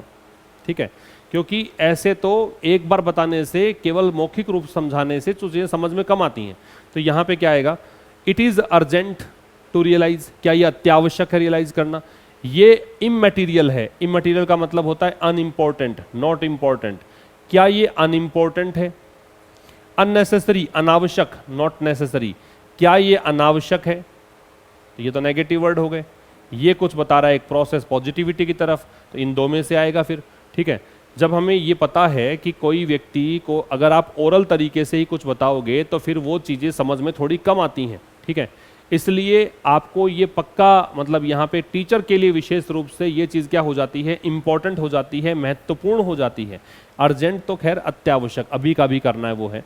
इंपॉर्टेंट हो जाती है कि वो रियलाइज़ करे कि स्टूडेंट्स जो हैं कई बार तो उन्होंने 3 या टीचर्स तुमसे पहले भी सुने हों। तुमसे पहले, पहले के लिए क्या आएगा, बिफोर। बिहाइंड का मतलब पीछे, बिसाइड का मतलब नियर, नज़दीक, और आफ्टर के मतलब बाद में। ठीक है, हैव दे रखा है, हैव के साथ थर्ड फॉर्म, तो इसका मतलब ये काम तो कर चुके हैं। अब कर चुके हैं तो आफ्टर तो वैसे भी नहीं आएगा, आफ्टर आएगा तो उसके बाद करेंगे, है ना। तो यहाँ पे आएगा क्या, बिफोर। ये क्वेश्चन नंबर 3 देखो। So the teacher must have props like notes, handouts and slides that will make the learning material dash alive for the students and stay that way with them. अब जब पता लग गया कि मौखिक रूप से बताई गई सूचना ज़्यादा अच्छे से ग्रास्प नहीं कर पाता विद्यार्थी, ऑब्जर्व नहीं कर पाता है, तो फिर क्या करना चाहिए, तो फिर टीचर को ज़रूर से कुछ सहायक सामग्री यूज़ करनी चाहिए। प्रॉप्स का सहायक सामग्री, सपोर्टिव मटेरियल यूज़ करना चाहिए, जैसे कि नोट्स दें जो भी समझाया उसका, हैंडआउट्स दें, स्लाइड्स दिखाएं, जैसे मैं स्लाइड दिखा रहा हूँ आपको। ये क्या करेंगी, ये लर्निंग मटेरियल को क्या कर देंगी, अलाइव। अब देखो अलाइव के साथ में यहाँ एक कम अलाइव, गूगल करोगे तुम तो मिलेगा कम अलाइव। कम अलाइव का मतलब होता है कोई चीज़ को इस तरीके से प्रेजेंट करना कि वो तुम्हारे पास ज़िंदगी भर रह जाए या काफ़ी लंबे समय तक रह जाए, आपको ऐसा लगे कि वो चीज़ रियल है, वो चीज़ इंटरेस्टिंग है। अगर आप कोई चीज़ को ऐसा दिखाते हो जो चीज़ रियल हो और इंटरेस्टिंग हो, तो उसके लिए हम क्या यूज़ करते हैं, कम अलाइव। अगर किसी चीज़ को तुम ये दिखाते हो कि वो चीज़ इंटरेस्टिंग है और एकदम रियल है, तो उसको बोलते हैं कम अलाइव। तो ये एक फ्रेज है, ये आपको पता होती तो आप ये आंसर कर देते, बाकी ऑप्शंस हट जाएंगे। ठीक है, तो इससे क्या होगा, इससे वो चीज़ें स्टूडेंट के साथ काफ़ी लंबे समय तक रहेगी। A visual add, visual add मतलब कोई भी वीडियो वगैरह दिखाया आपने, अ लिटिल मूवमेंट और कलर, थोड़ा बहुत उसमें मूवमेंट हो जो भी सिखाया है उसके अंदर, है ना, चलता फिरता कोई चित्र है या कोई कलर है, ब्लैक एंड व्हाइट के अपेक्षा कलर अगर कोई तस्वीर है, तो इससे स्टूडेंट का अटेंशन खींचती है वो चीज़ें, स्टूडेंट का ध्यान ज़्यादा लगेगा उस चीज़ पर। अनदर इंपॉर्टेंट थिंग, एक और महत्वपूर्ण चीज़, टू डैश, किसके लिए, to dash is that, to guess अनुमान लगाने के लिए, टू डिसाइड तय करने के लिए, टू डिटेक्ट, डिटेक्ट होता है पता लगाना, डिटेक्ट मतलब पता लगाना, और रियलाइज मतलब महसूस करना। तो शुरुआत कहाँ से की थी हमने कि किसी टीचर को ये बात महसूस करनी पड़ेगी, पर्टिकुलर टीचर के लिए रियलाइज करना इंपॉर्टेंट है, तो यहाँ रियलाइज आएगा। तो एक और चीज़ रियलाइज करनी पड़ेगी, वो ये है कि long complicated sentences spoken fast, कि लंबे सेंटेंसेज हैं, जटिल सेंटेंसेज हैं, काफ़ी मुश्किल सेंटेंसेज हैं, और उनको जल्दी से बोल दिया जाए। ठीक है, कोई मुश्किल सेंटेंस, कोई कॉम्प्लिकेटेड सेंटेंस, उसको जल्दी से बोल दिया जाए, वो बहुत मुश्किल होते हैं किसी विद्यार्थी के लिए, और विद्यार्थी उस चीज़ को समझ नहीं पाते हैं। इट इज़ देयरफॉर, इसीलिए dash to use short sentences that make sense to them instantly. तो इसीलिए इट इज़ देयरफॉर क्या है, इट इज़ मैंडेटरी, अनिवार्य है, इट इज़ कंपल्सरी, अनिवार्य है। ये दोनों तो क्या है, अनिवार्य की मीनिंग दे रहे हैं, इसलिए इन दोनों को काट दो। दोनों एक साथ एक जैसे मीनिंग है तो काट सकते हो। इट इज़ एडवाइजेबल, ये सलाह दी जाती है, ये एडवाइस दिया जाता है। प्रोहिबिटेड तो क्या होता है, बैंड, जो प्रतिबंधित है, जो रेस्ट्रिक्टेड है। ठीक है, तो इसीलिए ये सलाह दी जाती है कि छोटे सेंटेंसेस यूज करो ताकि उनका तुरंत मतलब समझ में आ जाए। तो ये जो 5वां क्लोज टेस्ट था वो किस पे आधारित था, लर्निंग प्रोसेस पे, कि लर्निंग, लैंग्वेज को लर्न करने के लिए क्या क्या चीज़ें होनी चाहिए। क्लोज टेस्ट नंबर 6 देखिए, पहले खुद करके एक बार कोशिश कर लो। क्या कह रहा है? Ambition is a vital ingredient. Ambition महत्वाकांक्षा को बोलते हैं, ठीक है। जैसे आप जिंदगी में कुछ प्राप्त करना चाहते हो, कुछ करना चाहते हो, वो आपका क्या है? एम्बिशन। वो एम्बिशन एक वाइटल इंग्रेडिएंट है। वाइटल का मतलब इंपॉर्टेंट होता है, इंग्रेडिएंट का मतलब घटक, जिससे कोई चीज़ मिलकर बनी है उसे बोलते हैं इंग्रेडिएंट। तो एम्बिशन एक वाइटल इंग्रेडिएंट है, किसके लिए? सक्सेस के लिए। मतलब सफल होना है तो एक आपको ज़रूरी अंग है ये, आपको एम्बिशियस होना चाहिए। Without ambition to push us, अगर हमें आगे पुश करने के लिए, आगे धकेलने के लिए एम्बिशन नहीं है, we will not be dash of great achievements, तो हम लोग बड़े उपलब्धियां नहीं कर पाएंगे। वैसे तो लग जाता विल बी एबल, लेकिन एबल के बाद ओव नहीं लगता, एबल के साथ टू के साथ बेस फॉर्म लगती है, तो यहाँ पे ऐसा विकल्प चुनना है जिसके साथ में ओव लग जाए। तो अगर हमारे पास एम्बिशन नहीं है हमें धकेलने के लिए, हमें पुश करने के लिए, तो हम लोग क्या नहीं हो पाएंगे? बड़ी सफलताएं, बड़े अचीवमेंट्स, बड़ी उपलब्धियां हासिल नहीं कर पाएंगे। तो ओव लगता है इसमें कैपेबल में। ड्यूरेबल तो होता है टिकाऊ, ये तो वैसे ही हट जाएगा। बचा ये क्योरेबल, ये होता है इलाज करने योग्य, क्योर करने योग्य, तो ये भी हट जाएगा। एबल आ सकता था लेकिन एबल में टू लगता, फिर बेस फॉर्म लगती, टू बी एबल ऐसा लगाते हैं, to be able to do this kind of work, है ना। और ये वाला जो है कैपेबल, कैपेबल में ओव लगता है, इसलिए आपका आंसर क्या आ जाएगा? 3 नंबर। क्लियर है? पहले क्वेश्चन का आंसर, ये पहला ऑप्शन आ गया आपका। आगे आइए, करके देखिए।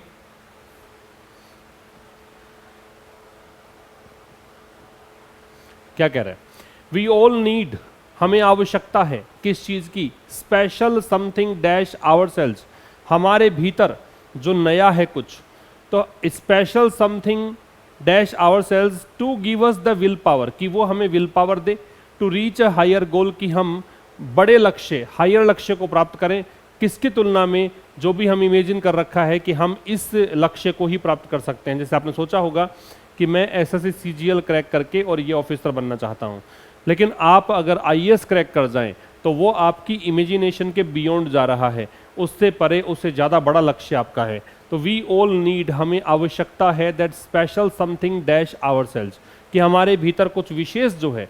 देखो विदाउट तो आ नहीं सकता, विदाउट तो के बगैर होता है, इससे तो अर्थ निकलेगा नहीं, फिर तो आपको बताना पड़ेगा इसके बगैर क्या क्या पॉसिबिलिटीज हैं। वो यहाँ बचे विद, विद इन और इन। इन और विद इन में फ़र्क ये है कि इन भी अंदर होता है हालांकि, लेकिन ये एक प्रकार से फिजिकल थिंग्स के लिए, वह कमरे में है ना, वह ऐसे हॉल में है, केबिन में है, इस प्रकार के इन के लिए। जब हमारे भीतर इनसाइड हम झांकते हैं, है ना, इनर डीपेस्ट पार्ट हम देखते हैं, तो वहाँ लगना चाहिए क्या? With in. तो वी ऑल नीड, हमें आवश्यकता है, हम सभी को आवश्यकता है कि कुछ विशेष जो हमारे भीतर है वो हमें क्या दे? विल पावर दे, दृढ़ इच्छा शक्ति दे। किसके लिए? एक बड़े लक्ष्य की तरफ पहुंचने के लिए। चूंकि डिग्री कंपैरेटिव है हायर, तो डिग्री कंपैरेटिव में लगेगा देन, और देन यहाँ पे ये दे रखा है, डिग्री कंपैरेटिव में देन आता है, ये देन है वो आता है टाइम के लिए, तब मीनिंग होता है दैट आएगा नहीं, वॉट आएगा नहीं, ठीक है। और कौन सा लक्ष्य, किससे अधिक बड़ा लक्ष्य, किससे अधिक ऊंचा लक्ष्य? We imagine ourselves capable dash, जिसके लिए हमने कल्पना कर रखी है कि हम इस चीज को करने के सक्षम हैं। अभी अभी लगा के आए हो आप, कैपेबल में क्या लगता है? ओव, तो यहाँ पे ओव लगा दीजिए, ठीक है। थोड़ा ध्यान रखना, जल्दबाजी में कहीं ओ डबल एफ नहीं करना है, ओ एफ करना है। आगे क्या है ये करके देखो एक बार,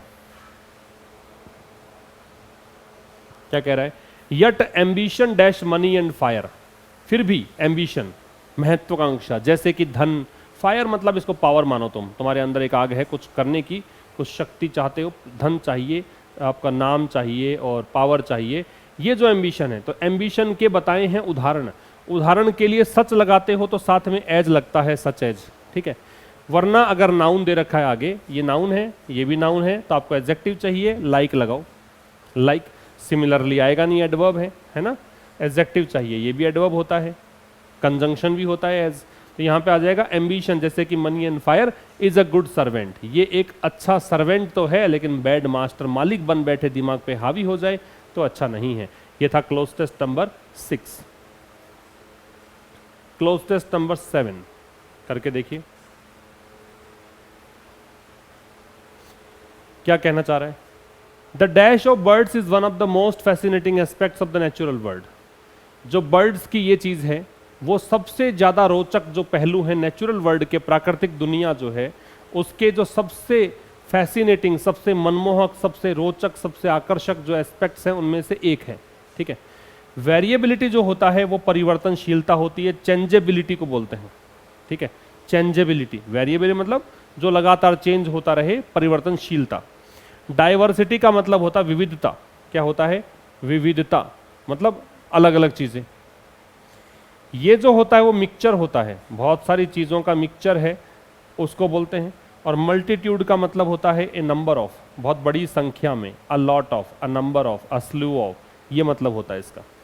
तो क्या आएगा, द डैश ऑफ बर्ड्स, अभी तो पता नहीं है, अभी तो लगा भी मत देना, ऐसे कई बार जल्दी से फर्स्ट ब्लैंक देखा, फर्स्ट का आंसर यही आना चाहिए ऐसा नहीं है, आगे पढ़कर देखो। आगे कहा है from the soaring flight. Soaring क्या होता है, सोरिंग होता है जो ऊंचाई होती है उसको सोर बोलते हैं, सोर मतलब ऊंचाई पर जाना। तो जो सोरिंग फ्लाइट, फ्लाइट मतलब उड़ान, ईगल्स, आप एक तरफ देखते हो ईगल्स को, है ना, ईगल्स को देखते हो तो उसकी ऊंची उड़ान देखो। फिर दूसरी तरफ किसको देखो, कलरफुल प्लूमीज, इसको प्लूमीज बोलते हैं, पंख को बोलते हैं, पक्षियों के पंख को बोलते हैं प्लूमीज। दूसरी तरफ देखो रंग बिरंगे पंख, किसके, पैरेट्स के, ठीक है। तो यहां से यहां तक की रेंज है।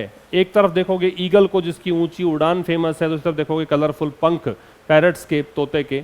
बर्ड्स हैव इवोल्व्ड, तो इन्होंने इवोल्व किया है, इन्होंने विकसित किया है वाइड रेंज, एक बहुत बड़ा स्तर, किस चीज का, of dash to survive and thrive in their environments. तो ये चीज क्या हो गई, अब समझ लो आप। यहाँ पे इसने कहा कि जो बर्ड्स हैं उनकी क्या चीज, तो ये क्या है, ये विविधता है। कि देखो पक्षी ऐसे भी हैं जो बहुत ऊंची उड़ान के लिए प्रसिद्ध हैं, पक्षी ऐसे भी हैं जो रंग बिरंगे पंख रखते हैं। तो ये क्या है, ये परिवर्तनशीलता नहीं है, ये बहुत बड़ी संख्या नहीं है, ये मिक्सचर नहीं है, ये क्या है, डाइवर्सिटी है, ये विविधता है, ठीक है। तो इस प्रकार से पक्षियों ने विकसित कर ली है, इवोल्व की है, डेवलप की है एक बहुत बड़ी रेंज, किसकी range, of dash to survive, जीवन यापन करने के लिए। इस चीज को क्या डेवलप करी जाती है, कमजोरी, क्या कमजोरी डेवलप करेगा कोई, ये शॉर्टकमिंग्स का मतलब कमी होता है, फेलियर्स का मतलब असफलता है, ये तीनों ही नेगेटिव है। शॉर्टकमिंग का कमी है, ये कमजोरी है, ये असफलता है। स्ट्रेटजीज का रणनीति, ठीक है। तो इन्होंने रणनीतियां सर्वाइव करने के लिए क्या कर ली हैं, विकसित कर ली हैं। तो क्या आपका आंसर आ जाएगा, स्ट्रेटजीज। तो इन्होंने बहुत बड़ी रेंज में अपने स्ट्रेटजीज विकसित कर ली हैं, रणनीतियां, व्यू रचना, है ना, ये सब। तो इन्होंने सर्वाइव करने के लिए, और थ्राइव का मतलब क्या हो गया, पनपना, ठीक है, अपने एनवायरनमेंट में पनपने के लिए और सर्वाइव करने के लिए इन्होंने ये स्ट्रेटजीज डेवलप कर ली हैं। ये तो हो गया फर्स्ट और सेकंड का आंसर। आगे देखिए, करके देखो एक बार,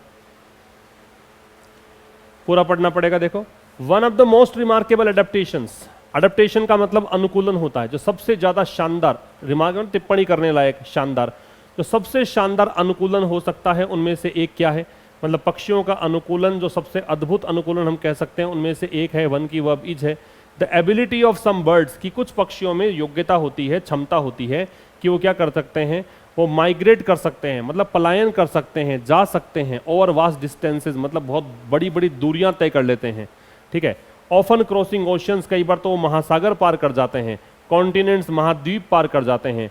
टू रीच देयर ब्रीडिंग और विंटरिंग ग्राउंड्स, कहाँ पहुंचने के लिए, जहां उनको बच्चों को जन्म देना होता है, उस स्थान पर पहुंचने के लिए। ब्रीडिंग का मतलब क्या होता है, बच्चे को जन्म देना, ठीक है। हाउएवर, हालांकि, many species of birds are facing threats, बहुत सारी ऐसी प्रजातियां भी हैं जिनको खतरा है उनके सर्वाइवल को लेकर, उनके जीवन यापन को लेकर। सच है, जैसे कि हैबिटेट लॉस, उनके जो आवास हैं वो उनका नहीं रहा है, लॉस हो गया है। क्लाइमेट चेंज, जलवायु परिवर्तन हो गया है। एंड डैश बाई ह्यूमंस, और ह्यूमंस के द्वारा किया जाता है। क्या किया जाता है, सेफगार्ड का मतलब होता है प्रोटेक्ट। आप समझो कि ये जो सीरीज बन रही है नेगेटिव की है, कि यहाँ पे देखिए हैबिटेट लॉस हो रहा है, नेगेटिव है, क्लाइमेट चेंज हो रहा है, नेगेटिव है, तो यहाँ भी नेगेटिव आएगा, तो ये तो नहीं आएगा, पॉजिटिव है। माइग्रेशन तो न नेगेटिव न पॉजिटिव, न्यूट्रल है, ये तो हो गया। माइग्रेशन का मतलब पलायन। प्रिजर्वेशन का मतलब संरक्षण होता है, ये पॉजिटिव है, ठीक है। ये आएगा एक्सप्लॉयटेशन, शोषण, कि मनुष्यों के द्वारा जो एक्सप्लॉयटेशन होता है इस कारण से भी उनको खतरा है।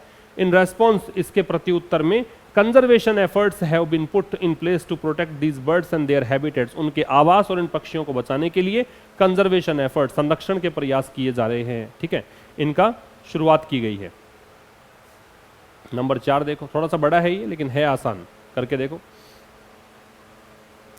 दिस माइट इन्वॉल्व, अब ये जो कंजर्वेशन एफर्ट्स हैं उसमें आप क्या शामिल कर सकते हो, क्रिएटिंग प्रोटेक्टेड एरियाज, आप कुछ सुरक्षित क्षेत्र बना सकते हो। रीस्टोरिंग डिग्रेडेड हैबिटेट्स, जिन हैबिटेट्स का, जिन आवासों को डिग्रेड कर दिया गया, पतन कर दिया गया, हटा दिया गया, उनको पुनर्बहाल कर सकते हो। और reducing the use of pesticides, जो कीटनाशक हैं उनका इस्तेमाल कम कर सकते हो। अनदर हार्मफुल केमिकल्स, और बाकी के जो खतरनाक या हार्मफुल हानिकारक रसायन हैं उनका प्रयोग कम कर सकते हो। Another important aspect of bird conservation, एक और जो महत्वपूर्ण पहलू है किसका, पक्षी संरक्षण का, इज, वो क्या है, populations, is monitoring, overlooking, forgetting, neglecting. देखो ये नेगेटिव है, ओवरलुकिंग और नेग्लेक्टिंग ये दोनों ही उपेक्षा करना होता है। इग्नोरिंग कह सकते हो, उपेक्षा करना, ये होता है भूलना। चूंकि अब ये इंपॉर्टेंट बता रहा है, इंपॉर्टेंट एस्पेक्ट तो पॉजिटिव आएगा, तो मॉनिटरिंग, उनमें से एक इंपॉर्टेंट एस्पेक्ट क्या है कि पॉपुलेशंस को मॉनिटर किया जाए ताकि बदलाव को देखा जा सके। ओवर टाइम मतलब ग्रेजुअल जैसे बदलाव है उसको मॉनिटर करें, उस पर नजर बना के रखें। एंड आइडेंटिफाइंग इमर्जिंग थ्रेट्स, और जो भी आने वाले खतरे हैं, इमर्ज होने वाले खतरे हैं, उभरने वाले खतरे हैं, उनकी पहचान करें। ठीक है, ऑप्शन से सीधा सीधा आपका आंसर आ रहा है, कुछ खास इसमें वैसे नहीं है, बस बड़ा ही है। कई बार क्या होता है, आपका माइंडसेट ऐसा हो जाता है कि बहुत बड़ा पैराग्राफ है, क्यों पढ़ेंगे हम, लेकिन आप देखें कितना आसान पैराग्राफ है ये। Number 5, this can be done, अब ऐसा कर कैसे सकते हो, बहुत सारे सिटीजन प्रोग्राम्स हैं, है ना, साइंस प्रोग्राम्स हैं, उनके द्वारा, या फिर किस माध्यम से, थ्रू का मतलब माध्यम होता है। More intensive efforts led by conservation organisation, जो भी संरक्षण करने वाले संगठन हैं उनके द्वारा कुछ काफ़ी बढ़िया प्रयास, इंटेंसिव मतलब काफ़ी, मतलब बहुत बढ़िया स्तर पे अग्रेसिव होकर वो प्रयास कर रहे हैं उनके द्वारा। अल्टीमेटली, अंततः ये होता है finally, protecting birds and their habitats is not only important, पक्षियों को बचाना, उनके आवास को बचाना, ये केवल महत्वपूर्ण नहीं है फॉर द बर्ड्स देमसेल्व्स, केवल पक्षियों के लिए ही महत्वपूर्ण नहीं है, but also for the broader ecosystem, बल्कि पारिस्थितिकी तंत्र जो है उसके लिए भी जरूरी है। They are a part of, जिसका वो एक हिस्सा है। ठीक है, and the many benefits these ecosystems provide to humans, और बहुत सारे जो बेनिफिट्स हैं इस पारिस्थितिकी तंत्र के, किसके लिए, ह्यूमंस के लिए, सच है जैसे कि हवा को साफ रखते हैं, ठीक है, पानी इसको साफ रखते हैं, एंड और क्या करते हैं, और किसके लिए, कैसे, अवसरों के लिए। तो अवसर कैसे हो सकते हैं, आर्डस का मतलब होता है डिफिकल्ट, नेगेटिव हो गया, मुश्किल। स्ट्रेन्यूअस का मतलब होता है जिसके लिए बहुत ही मेहनत की जरूरत पड़े, ये भी आर्डस एक प्रकार का काफी शारीरिक श्रम की जरूरत पड़े, ये भी नेगेटिव हो गया। ये कोई रिलेटेड है नहीं, इसका कोई लेन देन ही नहीं है इस पैसे से, इस काम से संबंधित, तो रिक्रिएशनल कर दो, मनोरंजक। ठीक है, तो कह रहा है कि और बहुत सारे बेनिफिट्स ये इकोसिस्टम प्रोवाइड करते हैं ह्यूमंस को, जैसे कि हवा को, पानी को साफ रखना काम करते हैं, और साथ में रिक्रिएशनल अपॉर्चुनिटीज, मनोरंजक जो अवसर हैं वो भी प्रदान करते हैं। तो ये है आपका cloze test number 7। Cloze test number 8 की बात करेंगे, खुद करके देखिए एक बार। ये जो दे रखा है, रेडविंग एक व्यक्ति है, हैड रेड, उसने कहीं पर पढ़ा था, ये कहना चाह रहा है। अब देखो नेग्लिजेंटली का तो लापरवाही से होता है, ठीक है, और केयरलेसली होता तो हम करते, सोचते इसके बारे में, केयरलेसली, क्योंकि रीड जो क्रिया है, क्रिया की विशेषता बताता है एडवर्ब, तो ये आएगा नहीं। होलसम है, ये भी नहीं आएगा, क्योंकि होलसम का मतलब होता है बेनिफिशियल या हेल्थफुल, बेनिफिशियल हो या हेल्दी हो, स्वास्थ्य वर्धक जो कोई चीज़ होती है उसको हम क्या बोलते हैं, होलसम, तो ये आएगा नहीं यहाँ पे। बचे negligently, that one of his favourite writers, क्या पढ़ा कि इसने लापरवाही से पढ़ा या कहीं पढ़ा कि उसका एक फेवरेट राइटर था, मतलब जिसको पसंद किया करता था, नाम था Ernest Hemingway, had been asked, उस व्यक्ति से पूछा गया, उस राइटर से पूछा गया कि what was the best dash for a novelist, कि कोई उपन्यासकार है उसके लिए सबसे अच्छा ये क्या होता है। तो नेग्लिजेंटली तो फिट बैठेगा नहीं ना फिर आपको, क्योंकि बेस्ट के लिए पूछा है ऐसा, तो ये भी काट के आप जाओ इस ऑप्शन पे, समवेयर, कि रेडविंग ने कहीं पर पढ़ा था, had read somewhere, that one of his favourite writers, कि उसका जो सबसे पसंदीदा राइटर्स थे उनमें से एक नाम था अर्नेस्ट हेमिंगवे। इस व्यक्ति को पूछा गया कि what was the best for a novelist, कि क्या वो चीज़ है जो सबसे अच्छी होती है नॉवेलिस्ट के लिए, क्या चीज़। What was the best nature, nature प्रकृति भी हो सकता है, स्वभाव भी हो सकता है। मेंटेनेंस, मेंटेनेंस होगा नहीं, है ना, मरम्मत, साथ संभाल को बोलते हैं। मेडिकेशन का मतलब चिकित्सा के लिए यूज करते हैं, ठीक है, जो भी मतलब डॉक्टर ने दवा दी है आपको उसको मेडिकेशन बोलते हैं, तो ये आएगा नहीं। तो लगेगा तो यहाँ पे सीधा सीधा ट्रेनिंग ही सही बैठेगा, और तो कोई इलाज ही नहीं है कि सबसे अच्छी ट्रेनिंग क्या होती है नॉवेलिस्ट के लिए, उपन्यासकार के लिए। आगे देखिए, इसको करके देखो एक बार। He had said an unhappy childhood, तो उसने कहा कि भाई एक अनहैप्पी चाइल्डहुड, एक ऐसा चाइल्डहुड जो अनहैप्पी हो, मतलब खुशनुमा ना बीते अगर चाइल्डहुड, तो वो सबसे अच्छी ट्रेनिंग है नॉवेलिस्ट के लिए, ये उसने कहा था। ठीक है। Redwing had enjoyed a fine time growing up, Redwing जो है उसका टाइम अच्छा बीता था, ठीक है, जब वो ग्रो अप हो रहा था तो अच्छा बीता था। बट ही डैश, लेकिन उसने dash if this whole dash was unfolding more like a novel, अब उसने सोचना शुरू कर दिया कि अब देखो, वेस्टेड का मतलब खत्म कर दिया, बर्बाद कर दिया, व्यर्थ कर दिया, तुम पूरा पढ़ोगे समझ में आएगा, इसका कोई रेलेवेंस है नहीं यहाँ पे। ये वांडर्ड भटकने को बोलते हैं, इधर उधर बिना उद्देश्य के भटकना उसको बोलते हैं वांडर। वेल्ड होता है वो जोड़ना होता है, कनेक्ट करना होता है, वेल्डिंग सुना होगा आपने, है ना, लोहे की वेल्डिंग वगैरह होती है ना, जोड़ना, कंबाइन करना, अटैच करना, ये होता है। तो वंडर्ड होता है सोचना, ये हो जाएगा कि उसका टाइम अच्छा बीता, लेकिन उसने सोचा, ही वंडर्ड इफ दिस, क्या सोचा, देखो वंडर के साथ इफ भी लगता है, सोचा ये कि यदि उसका पूरा का पूरा ये जो था वो नॉवेल की तरह होता, क्या चीज, उसकी पूरी की पूरी क्या, एक्सपेडिशन, एक्सपेडिशन होता है जर्नी, उसकी जो भी यात्रा रही, उसकी जो भी मतलब पूरा एक जीवन रहा, वो अगर बीतता किसकी तरह, मोर लाइक ए नॉवेल, एक उपन्यास की तरह, ये सोचा इसने।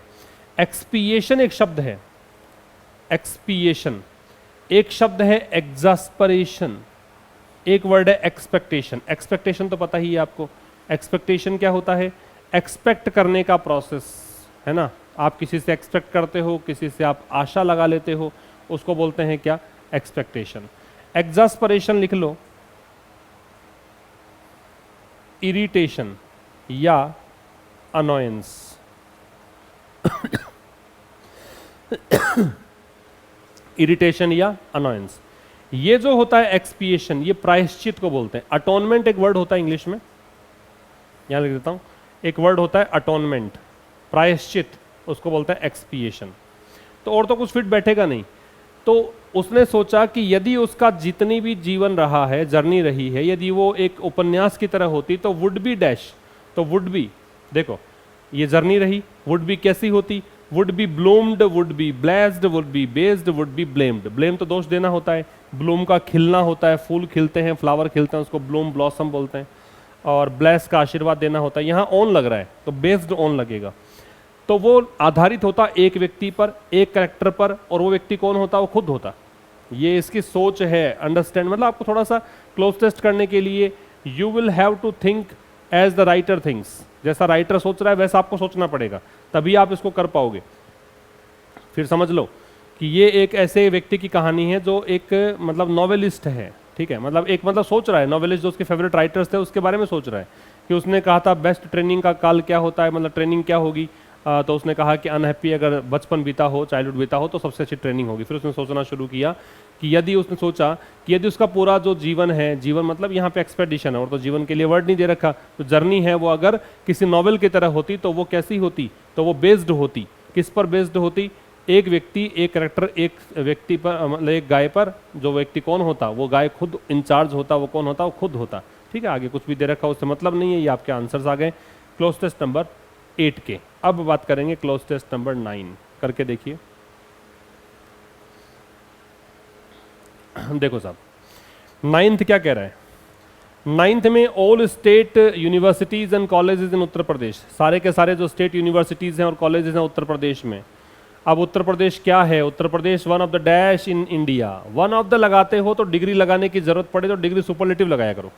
जब भी तुम वन ऑफ द का यूज करते हो और तुम्हें अगर एडजेक्टिव की डिग्री ही लगानी हो तो फिर लगाया करो सुपरलेटिव। तो सुपरलेटिव कौन सी है, बिगेस्ट। तो सबसे जो बड़े राज्य हैं उनमें से एक है। Will now dash a save water ritual named Jal Bharo in place of lamp lightning to inaugurate their annual convocation. Convocation conference वगैरह को बोलते हैं, मीटिंग को बोलते हैं, जो भी असेंबली इनकी होती है वार्षिक, उसमें उद्घाटन कैसे होता है आप देखते हो, लैंप जलाते हैं, दीप जलाते हैं। उसकी जगह इन्होंने कहा है कि एक नई परंपरा हम लेके आएंगे, जल भरो, इसको यूज करेंगे किसके लिए, ताकि सेव वाटर को क्या कर सके। तो विल नाउ, विल के साथ कौन सी फॉर्म आती है, बेस फॉर्म आती है, B0, V0 आती है। तो देखो ये ING है, ये ING है, ये हैव दे रखा है, आपका आंसर आ गया ऑर्गेनाइज, सीधा सीधा दे रखा है। तो अब उत्तर प्रदेश जो भारत के सबसे बड़े राज्यों में से एक है, क्या करेगा, सेव वाटर नाम से ऑर्गेनाइज करेगा एक रिचुअल। रिचुअल मतलब परंपरा होती है, एक कस्टम, इसका नाम है जल भरो, ठीक है। किसके स्थान पर? लैंप लाइटनिंग के स्थान पर, मतलब दीप प्रज्वलन के स्थान पर। दीप प्रज्वलन किस लिए होता है? कॉन्वोकेशंस जो होते हैं एनुअल, उसमें इनोग्रेट करने के लिए, उसको उद्घाटन करने के लिए। ये तो इसका मतलब है। आगे कह रहे हैं, एक बार करके देख लो। The governor of the state, जो राज्य के गवर्नर राज्यपाल हैं, who is also chancellor of state university, जो कि राज्य के जो विश्वविद्यालय हैं उनके चांसलर भी हैं, इंस्ट्रक्टेड, उन्होंने निर्देश दिया है कि every university and college in the state, की कोई भी यूनिवर्सिटी हो और कोई भी कॉलेज हो इस राज्य का, उत्तर प्रदेश का, उसको क्या करना है? उसको रेन वाटर हार्वेस्टिंग प्लांट्स बनाने हैं, जो पानी, जब वर्षा का पानी, बरसात का पानी इकट्ठा कर सके, संग्रह कर सके, ऐसे प्लांट्स बनाने हैं अपने कैंपस में, ठीक है। जल भरो सिग्निफाइज, अब जल भरो जो है वो सिग्निफाई करता है, मतलब महत्व दर्शाता है किस चीज़ का? कि जो एक विजन देखा था जल शक्ति का, उस विजन को ये करता है, क्या करता है? होल्ड करता है, मतलब वही विजन ये है। स्ट्रेंथनिंग मतलब उसको और मजबूती देता है। मूविंग का चलना फिरना होता है। प्रोसीड का मतलब कार्यवाही होती है। प्रोसीड आएगा नहीं कार्यवाही, मूविंग चलना फिरना है आएगा नहीं, इन दो में से आएगा। होल्डिंग द विजन, जल शक्ति का विजन है क्या? या जल शक्ति का जो विजन आपने देखा था उसी को मजबूती दे रहा है, तो ये तो पहले से था ही, इसलिए यहाँ पे क्या आ जाएगा? स्ट्रेंथनिंग, मजबूती देना, बोल्स्टर करना। क्या कह सकते हो इसका सिनोनिम? बोल्स्टर। आगे देखो, करके देख लो एक बार।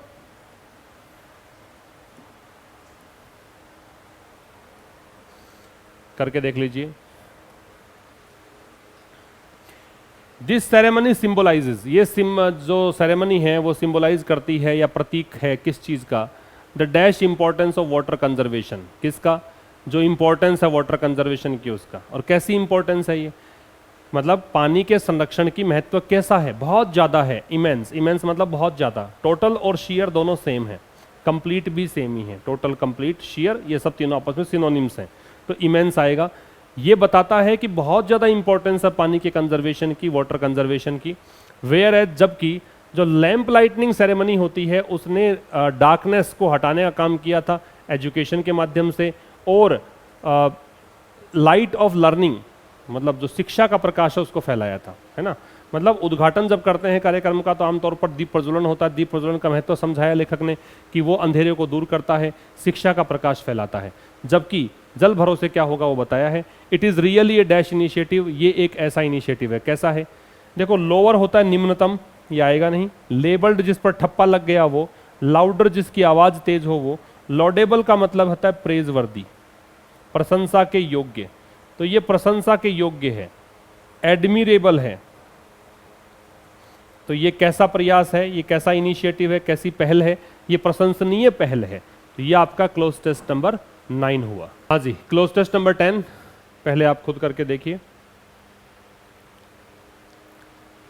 कह रहा था Maasais live in dash very beautiful part of Africa. Maasais एक एथनिक ग्रुप का नाम है, एक जनजाति का नाम है, अफ्रीका में पाई जाती है। मासाइस रहते हैं कहाँ पर? अफ्रीका के। आप समझें, आप यहाँ पे पार्ट है वो नाउन है, ये आपका एडजेक्टिव है, ये यहाँ पे एडवर्ब है। और आपको पता है कि जब कोई काउंटेबल नाउन हो और सिंगुलर काउंटेबल हो तो उससे पहले आर्टिकल लगना चाहिए, ए या एन। तो इस हिसाब से यहाँ पे आंसर आएगा a beautiful part of Africa, a very beautiful part of Africa, कि अफ्रीका के एक बहुत सुंदर हिस्से में रहते हैं ये लोग। बाकी क्यों नहीं आएंगे? सम लगा दोगे तो यहाँ पार्ट्स होना चाहिए था, सिंगुलर के लिए नहीं आएगा। दूसरा, देयर लगा दोगे तो फिर इनका संबंध हो गया कि ये इनका हिस्सा है, जबकि ऐसा नहीं है, इनका हिस्सा नहीं है, अफ्रीका का हिस्सा है। दैट तब लगाते जब आपने पहले से चर्चा की हुई होती कि इसकी बात कर रहे हैं, फिर हम कहते हैं दैट, ठीक है, उस नाउन के लिए लगाते दैट। ऐसा इसमें है नहीं। आगे कह रहा है दे लिव, वो रहते हैं, दे आ रहा है मासाइस के लिए। कहाँ पर? The wide plains in southern and northern Kenya and northern Tanzania. ये यहाँ पे रहते हैं, कुछ खास नहीं है, हमें लिटरल ट्रांसलेशन में जाना भी नहीं है। हमें तो केवल हमारे काम से मतलब है कि कैसे सही ऑप्शन का चुनाव करें और कैसे जल्दी से आगे बढ़ें। तो यहाँ पे कहा कि ये यहाँ रहते हैं। द एरिया, ये जो क्षेत्र है, dash of miles of rolling grassland, इस क्षेत्र में मीलों घास के मैदान हैं। रोलिंग ग्रासलैंड का मतलब कुछ इस तरह से है, अप एंड डाउन लिए हुए हैं, ठीक है। ऑन विच, जिस पर की, यू कैन फाइंड, आप पा सकते हैं क्या? थॉर्नी बुशेज, ऐसी झाड़ियाँ जिसमें कांटे हों। एंड रॉकी हिल्स, और चट्टानदार, रॉकी हिल्स हो, पहाड़ी हो जहाँ पे चट्टाने हो, ठीक है। तो यहाँ द एरिया, ऐसी चीज लगाइए जिसमें ऑव लग जाए। तो यहाँ पे एक वर्ड है कंसिस्ट, कंसिस्ट में ऑव लगता है, इसका मतलब होता है से मिलकर बना होना, इसमें ये चीजें शामिल हैं, ये इसका मतलब है। बाकी क्यों नहीं आएंगे? कंसीडर का मतलब सोचना या विचारना होता है, थिंक होता है, तो ये तो नहीं आएगा सोचना विचारना। ये सराउंड है, ये घेरना होता है, कवर करना होता है। मेजर है, वो मापना होता है, ठीक है। ऑव लगाना है आपको, और ये जो क्षेत्र है इसमें क्या क्या है, क्या क्या चीज शामिल है, ये बता रखा है, इसलिए कंसिस्ट आपका सही आंसर होगा। आगे नंबर 3, एक बार आप खुद से करके देखो क्या आ रहा है आपका आंसर। कह रहा the people move from one place to another, लोग जो हैं वो एक स्थान से दूसरे स्थान पर मूव करते हैं। According to the season, season के अनुसार, जैसे भी सीजन हो उसके अकॉर्डिंग एक जगह दूसरी जगह पे जाते हैं।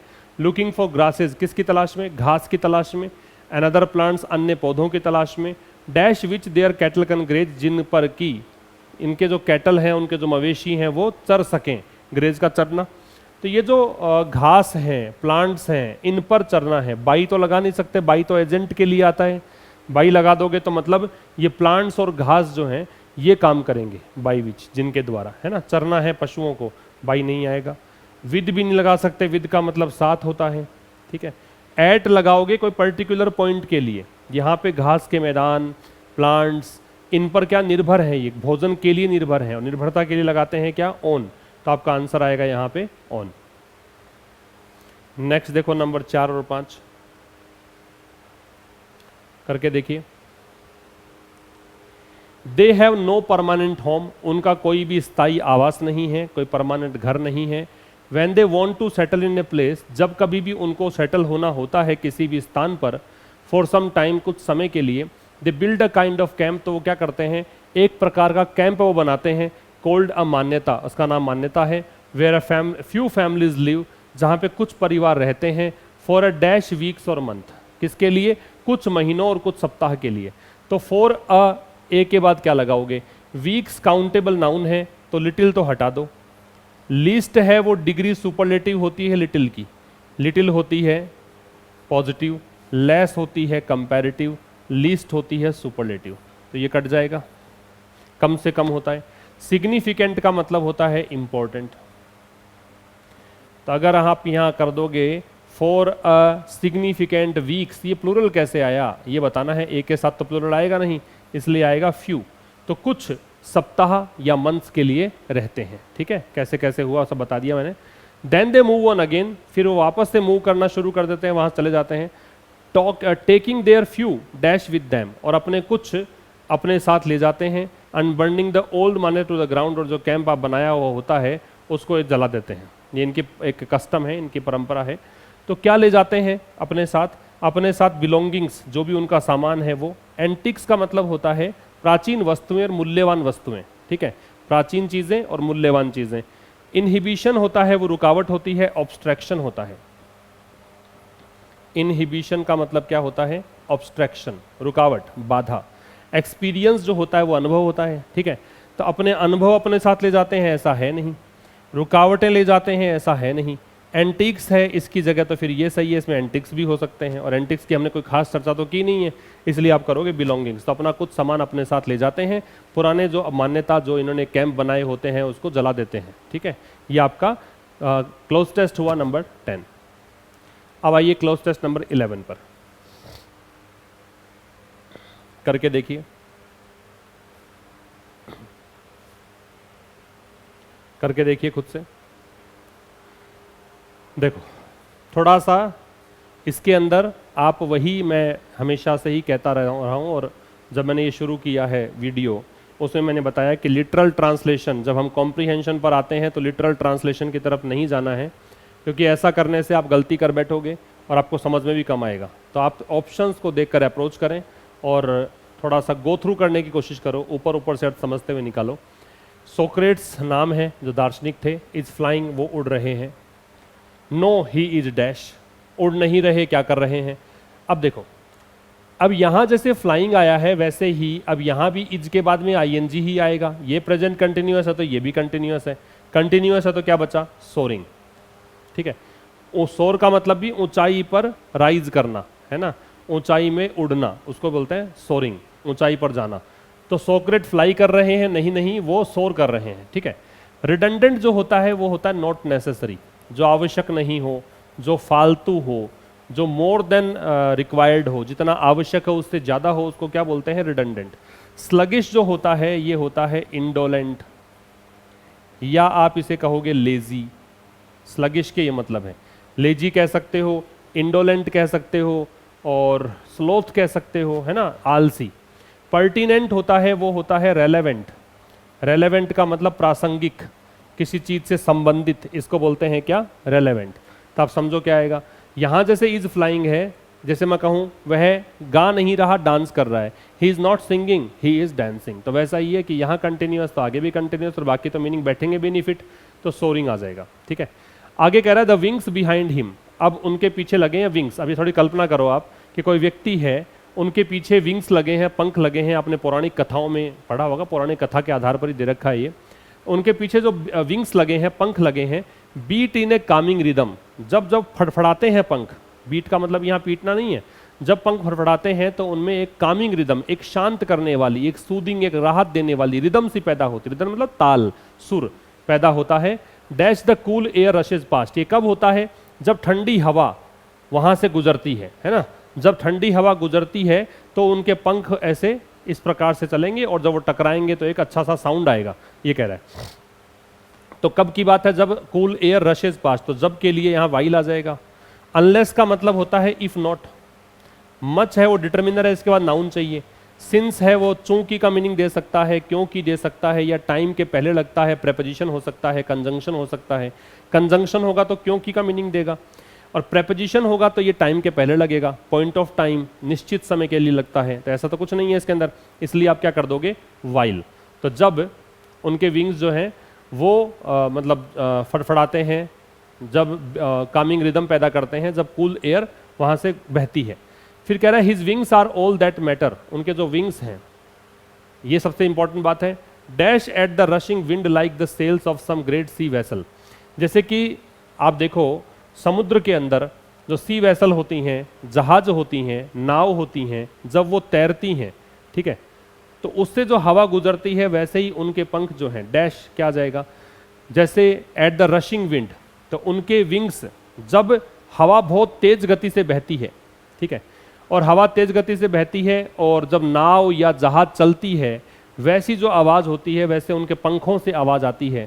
तो आवाज़ आने के लिए यहाँ पे स्नैपिंग है। स्नैप का मतलब है वही टकराना, है ना, अचानक से टकराएगा कोई चीज़ को बोलेंगे स्नैपिंग।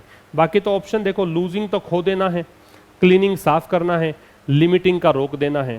तो ऐसा तो है नहीं कि उनके पंख क्लीन करते हैं, साफ करते हैं, तो किसको साफ करते हैं वो बताओ। लूजिंग खोना नेगेटिव वर्ड है, लिमिटिंग रोकना नेगेटिव वर्ड है, इसलिए आ जाएगा स्नैपिंग, ठीक है।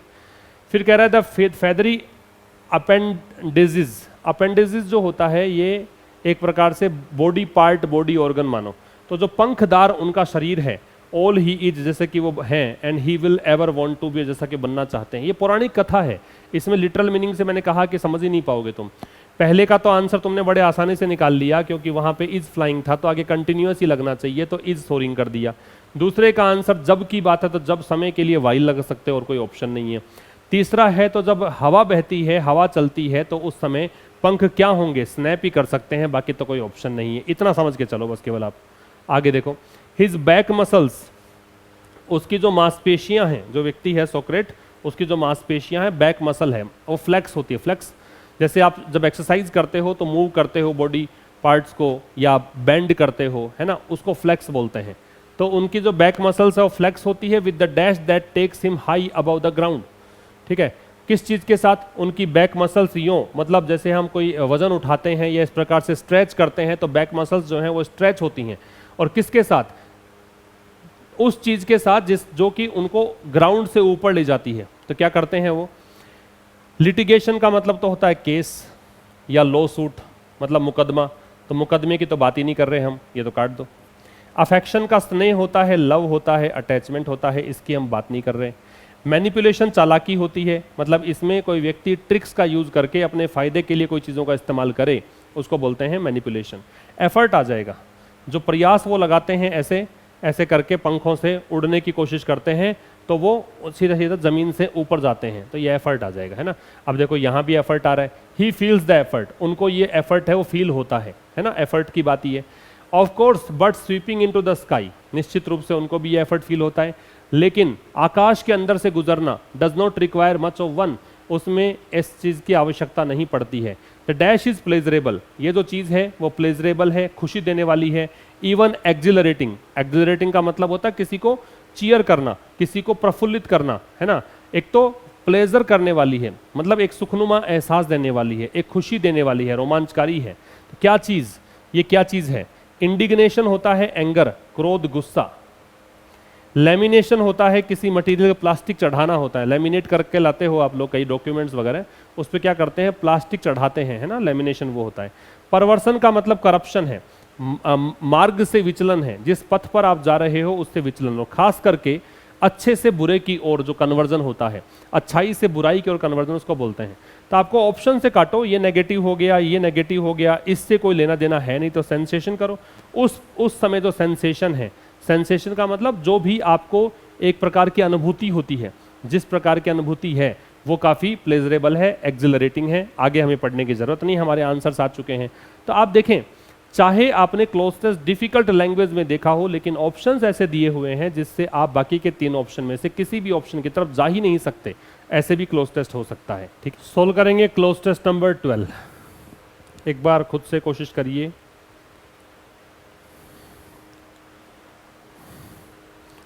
अब देखो इसमें क्या है, war is mostly glorified and dash by society. Glorify का मतलब यश कीर्ति का बखान करना, ठीक है।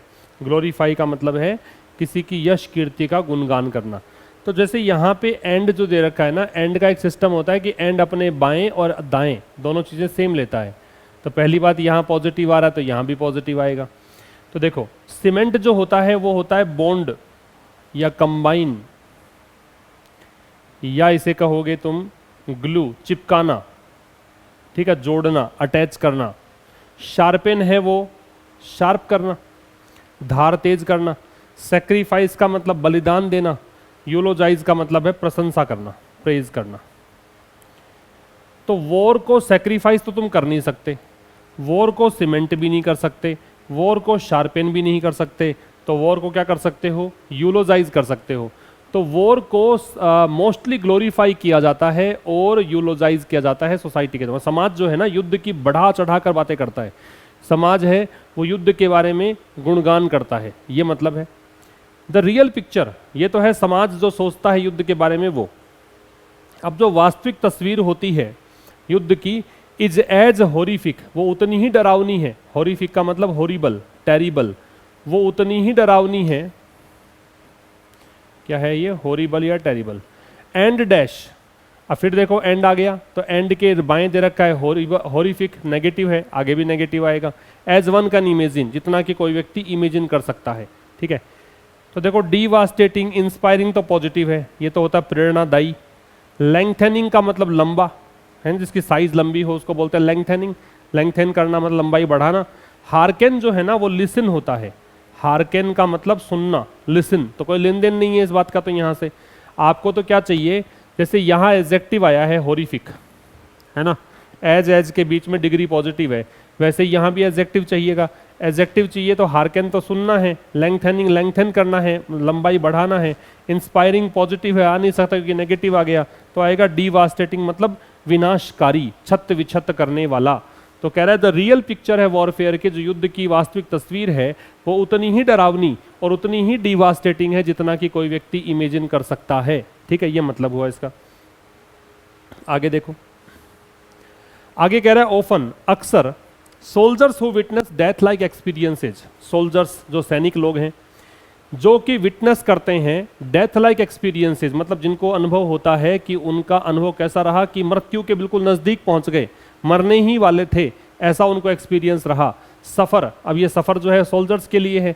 ये सोल्जर्स सफ़र करते हैं, पीड़ित होते हैं किससे, साइकोलॉजिकल डिसऑर्डर से, मतलब इनका मानसिक संतुलन जो है बिगड़ जाता है, ठीक है। And are dash for the rest of their lives, और अपने बाकी बची जिंदगी में हो जाते हैं कैसे, आर शेल्ड, शेल तो होता है एक तो छिलका उतारना होता है, मटर का मूंगफली का, इनका छिलका उतारना शेल। एक शेल होता है गोलाबारी करना, ये तो होगा नहीं, बाकी की जिंदगी में शेल्ड हो जाते हैं।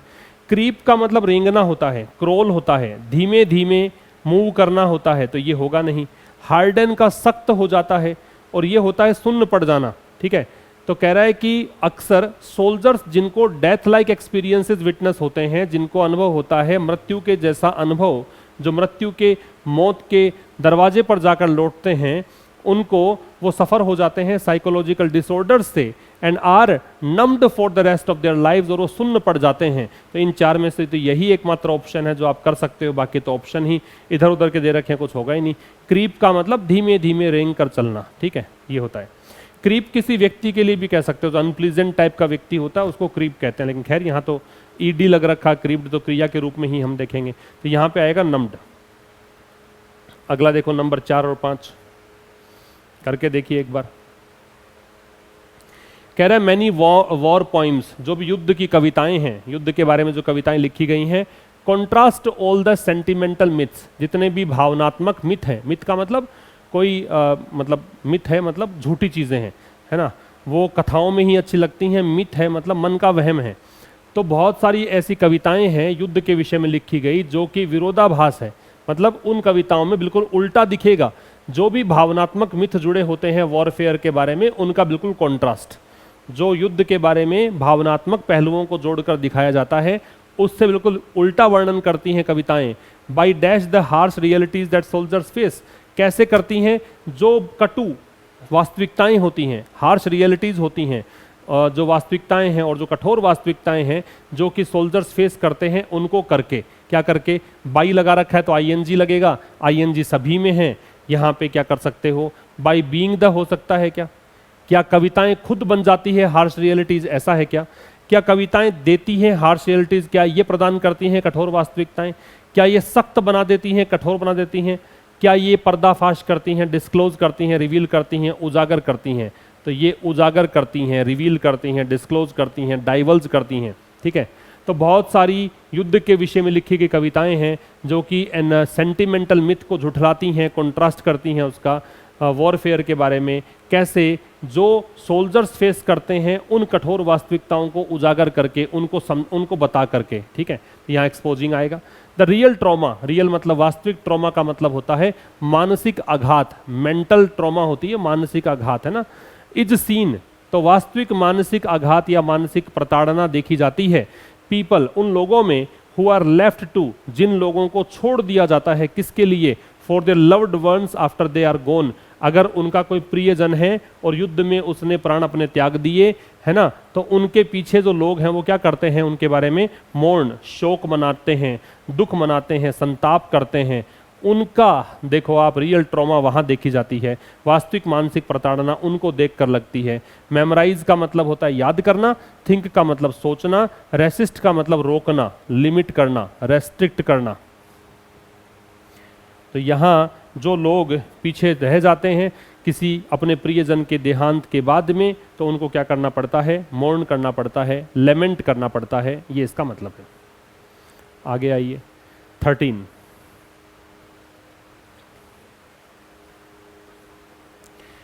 क्या है, दिस बुक, ये जो किताब है, डैश राइटिंग प्रैक्टिस, ये लिखने की प्रैक्टिस, जो प्री स्कूलर्स हैं, मतलब जो स्कूल जाने से पहले की अवस्था है, उनके लिए प्रैक्टिस बुक है, उनकी वो सहायता करती है सीखने में।